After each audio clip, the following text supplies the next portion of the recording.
Amsterdami po përgatitet për një konflikt të mundshëm të armatosur me Moskën, parlemron shefi i inteligjencës holandeze.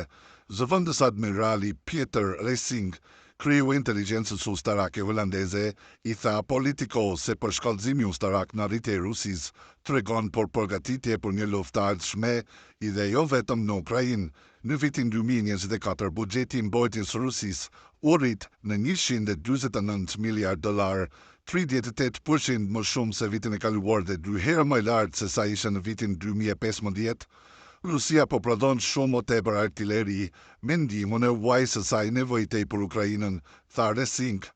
Ai parlemroi se Moska nuk po rimbush vetëm arsenalin, por po zhvendos fuqinë zjarrvantëse më pranë kufirit të NATO-s, përfshirë vendet baltike dhe Finlandën. Racing beson se Rusia mund të jetë gati për luftën e ardhshme brenda një viti, nëse prodhimi i armëve vazhdon dhe Kremlini ende ka vullnet për të luftuar. Holanda, ashtu si pjesa tjetër e NATO-s, ndodhet në një fazë gatishmërie të shtuar, shtoi ai.